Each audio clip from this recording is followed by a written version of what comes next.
Bans.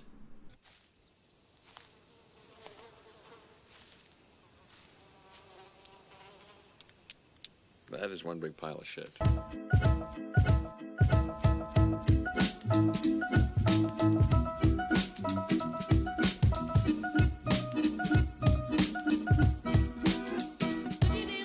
There are two things that get Magic players excited in this world. The first is the promise of new cards, exciting new toys, new strategies, things to stick inside your deck.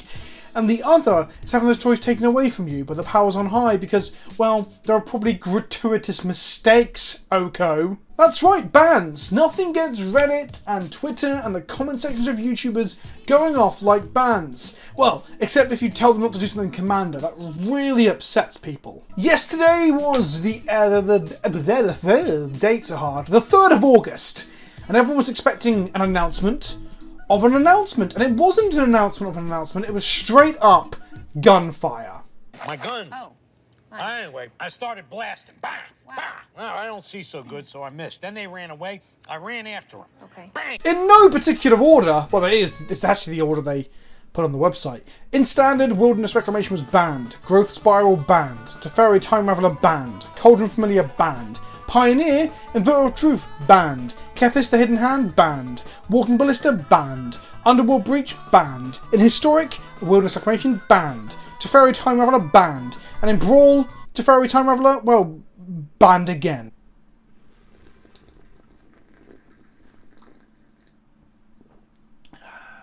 So what's the tea, sis? It's actually espresso. And I need it.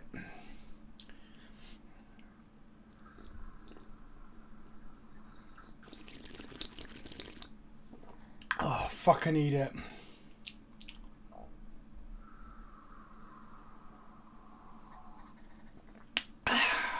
Bans! The first thing is apparently a shift on approach. They mentioned how in ladder these decks and these cards weren't necessarily an issue, that there was a rather even or well spread sort of metagame, but they then said that it's the top tier of play that made them concerned. No actual data about ladders, of course. Wizards of the Coast continue to, and this is not me throwing shade at Ian Duke, by the way. I think this is definitely a corporate or company-wide decision, is to minimise the information they can give to us so that we can't analyse it ourselves or really form informed decisions ourselves. This is the same way they took away the majority of 5.0 lists and they gave us some 5.0 lists out of leagues on Modo, and now they are citing that they can see ladder information and then not sharing it with us. Which I guess it's their decision, it's their game, it's their ladder, it's their program. But then they can't really be frustrated or upset with us, not that they are consciously or publicly, if we all, like, you know, start rambling and talking complete fucking nonsense. So we just have to believe that they are getting it right and using the information in the correct way, and that there's another way to interpret this data, and so on and so on. And this isn't just a complete crapshoot of shit being thrown at a wall till it sticks. They admit and they explain and they acknowledge that rotation was coming and that Standard will be shook up massively upon Zendikar Rising entering and whatever the fuck's rotating out at this point, but they admitted that they wanted to preempt that and do that early. Now, they don't explain why, but a few things probably factor into this. The general community backlash that they do touch upon a little bit, viewership numbers, playing numbers. They can probably see that Standard is seeing less play and that people might be not logging into Arena as often because people were generally complaining that things were not fun, that things were stagnant, that things were bollocks. And they mention this in the article. They say things, I've got some sticky hippie hair, things that have overstayed their welcome in the eyes of the Standard community. They then went on to share metagame data for the Players Tour and the Mythic Championship, which is nice. They show that Reclamation was dominant, which is nice. So they are acknowledging some of the stats, probably the stats that they do acknowledge because the figures were out there during the events. So that was Reclamation, and let's be honest, it's better late than never. But should we ever really need this many bans? That's what I'm going to talk about in the later half of this video. Should we ever really need this many bans? Next up on the list was Growth Spiral, same sort of thing. Teferi was listed as being just not a very fun card. No fucking shit. And then we had Cauldron Familiar, which is part of the Red Black Sacrifice deck, which I quote, was not only showing problems for aggro and mid-range strategies, but the number of triggers being cumbersome for both players in Digital. That's right, Your automated digital client is somehow struggling to make it intuitive and easy to click through triggers. That sounds like more of a problem with the interface than the card itself. For years, Modo has had problems, and still does, where infinite combos just aren't fun to go through. Murderous, Redcap and Malira were a combination of cards plus a sack outlet in Modern that was top tier for the longest time, through Eldrazi Winter and beyond. I played it quite a bit in paper, and when I tried to play it on Magic Online, it made me want to shit in my own eyes, and I gave up playing the deck there. Arena should be better than that. Arena should have the ability to quick put triggers on the stack, or auto put triggers on the stack with a right click yield of some kind.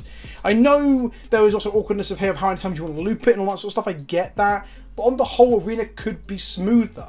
It's good, but it's not good enough if we're saying that the triggers from a fucking card like Cauldron Familiar are a problem for the digital client. That's a yikes for me, dog. Dog? Dog spelled D-A-W-G, that one. We've often heard the feedback of the repetitive play patterns and reduced capability of interaction that the Fairy Time Reveler can create feels oppressive and limiting, says the quote that I've written down here that I copied literally from the article. Well, if you've often heard this feedback, why did it take you so long? Again, better late than never, but Teferi has been a problem in every format it's legal in because the card was a problem since its release. And this is where I'm going to pause for a second. I know my videos can be very snarky because this is entertainment for the people watching this. A catharsis in some ways. When your favourite hobby is getting, I don't know, shat on from a great height by power creep and expensive products and such, this can be a cathartic thing to do. But what I want to do is try and be a bit realistic. It is hard to manage a game like this. R&D do not have an easy job, but they should have the support of more playtesters. They should have the support of pros as consultants. Wizards of the Coast and Hasbro can pay for those things because they're some of the biggest fucking toy companies in the world. So I'm not really at the moment saying those people in R&D don't know what they're doing, because they probably do. But this is fucking hard. So they talk about being an early rotation, and what I see this as is that these cards aren't selling packs anymore, so they can go, right? Ultimately, some of these cards probably should have gone a long time ago, and one of it, the factors that I wonder if it factors in at least, is Oko was so bad they had to get rid of it pretty quickly, right? But half of this stuff could have gone earlier. Teferi has been a problem for a long time, not an Oko level problem, but still a problem card, right? People do not enjoy playing against a oppressive piece of shit like Teferi, 3-mana Teferi.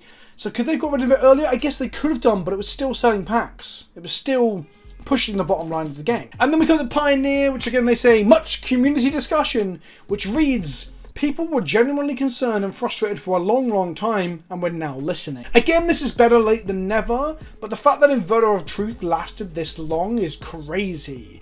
One of the clearest as day parts they talk about here is, our intent is to dramatically reduce instances where players risk losing to combo kills when tapping out in early to mid game. If that is not literally what they should have said about Splinter Twin when they banned that many moons ago in Modern, I don't know what is. It was never competitive diversity. It was the attempt to push away from combo, and especially combo that punished you for tapping out, because that feels bad. A lot of this is about feel.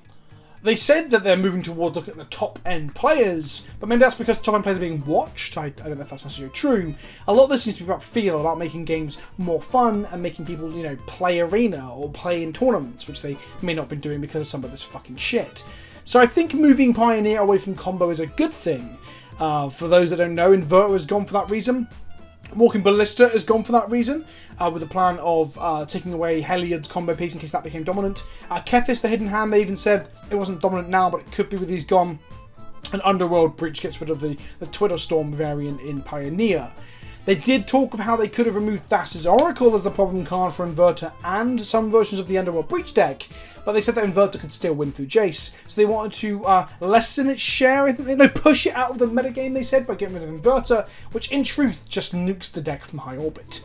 Is Exterminatus, is that what the Space Moons do in Warhammer? That's a Warhammer reference. Zap different space. Orbital Bombardment. What's the kill spell in Harry Potter? J.K. Rowling is a TERF, is that it? She is. So I like these changes. But again, this is more so than the standard ones. Better late than never. They were doing weekly bans for a while for Pioneer, weren't they? And one of the things I brought up in an episode of Dice to Removal with the Professor is that I couldn't help but think that weekly bans, where they're looking at the metagame on a weekly basis, means that you see what's the flavour of the month. They don't allow the metagame to adjust. They don't realise what's not cool because the best Twitch streamers or YouTubers or whatever haven't been playing that deck. The social media impact is heightened when you take a spot check every week or so. Then they went, bam, no more checks, fuck it all, let's just let it rot. And it rotted for a while. I even tweeted asking people, is Pioneer dead? And the combination of two things, or what people are saying has not killed it, but it's shot it to near death, and it's bleeding out behind a dump truck, behind some sort of... Where am I going with this? Who shoots people behind dump trucks?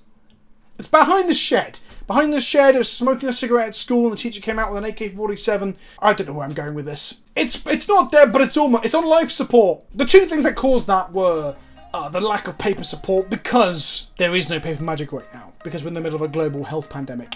And two, the fact that, well, they just left it as two combo decks at the top of the format, and then went, haha, when we got rid of Splendor Twin from Modern, everyone complained. Let's leave the combo decks there.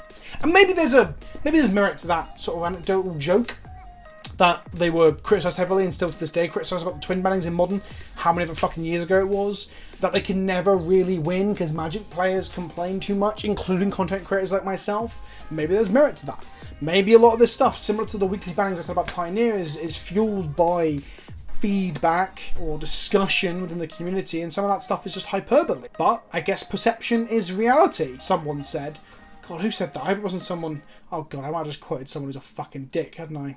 We want to ensure that Pioneer can deliver an enjoyable play experience for players who are looking for accessible, non-rotating formats that are closer to standard in power level and offer a variety of archetypes and decks to choose from. We're dedicated to actively supporting Pioneer and will continue to incorporate both data and community feedback.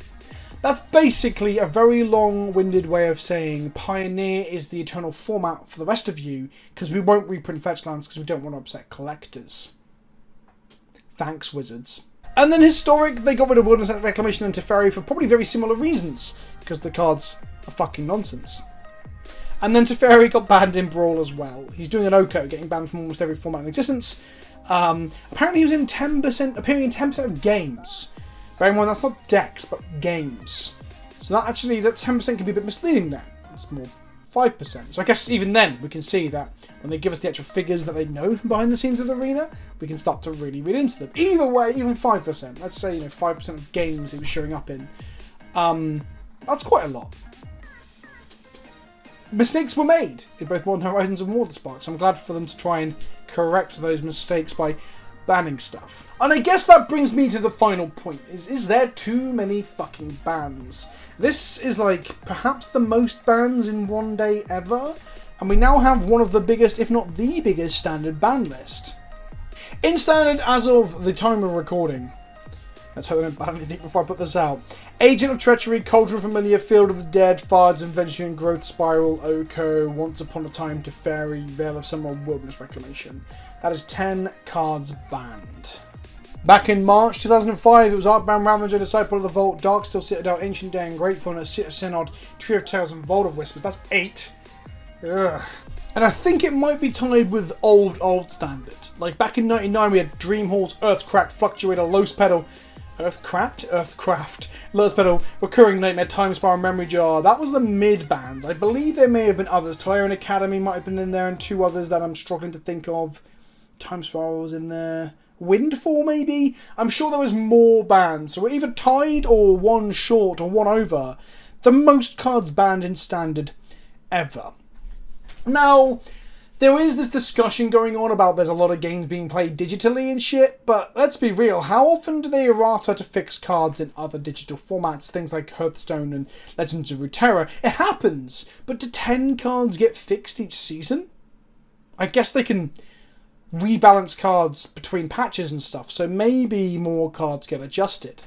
Instead of just randomly thinking on the spot about that concept and then looking it up, actually in 2020 there was a fucking lot of digital changes to Hearthstone. It looks like it might be 40 to 50 plus, so just different changes in mana. 5 to 6, 8 to 9, 6 to 7 on like Spiteful Summoner, and so on, and so on, and so on, and so on. So my point was going to be, do other card games have to do this as much? I guess Magic is tied in many ways to its physicality. I know there are other larger content creators who would like to see digital only errata, but I I would hate that, if I'm honest. The idea of digital-only errata to avoid the whole like multiple bannings problem, to me, is frustrating because it would make like digital Magic or Arena Magic and non-Arena Magic not the same game. Cards are played differently from one to the other. And this might make me a paper boomer, but I quite like my paper Magic and I kind of want it to survive. And I never think Arena will kill paper Magic unless we start separating them into two different games, at which point the popularity of one or the other could wane. And in this case, it's more likely to be paper if that's the one where things get banned. So it is a problem of physical cards.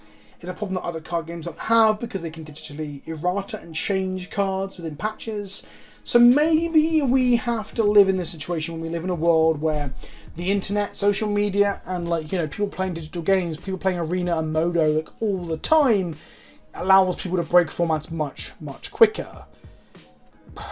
I don't really know what the answer is. I wish we didn't have to have so many bans. I find it frustrating, but I don't know if it's unfair for me to turn around and say, surely they should be working in some way to stop this and not have this happen. I think that might just be a little bit unfair. So instead of coming to you with a definitive answer to all this, I thought I'd share some points and some commentary, point out how I think it's a very difficult question to answer, and then come to you and ask what you think. Now, I do think this is the new world order, as it were. This is the new banned order, new world bannings. I don't know. We're going to see a lot of this. I think they will continue to push power creep, because before they'd peel things back because they didn't want to risk bans. The floodgates are open now. They're going to be pushing power level at every given opportunity because they can errata or ban things. And by errata, I mean changing like the companion mechanic. That's the closest we've ever gotten to a digital errata similar to Hearthstone or things like that. I've probably rambled for far too long, or longer than I thought I would in this video, so I'm going to come to a close there. But I want to know what you think in the comment section below. Are there too many bans? Well, that's probably just a yes from everyone, right? Unless you super fucking love bans. And do you think there's a way out of this? Is there a way to fix this beyond actual digital errata, or do we just need to get used to the new way of things? This isn't your father's game of Magic, bitch! I've been Vince, also known as PleasantKenobi on the internet. I want to go drink some more coffee. And I'll see you all very soon. Touch my bell down below, like the video, drop a comment, subscribe, and ta-ta for now.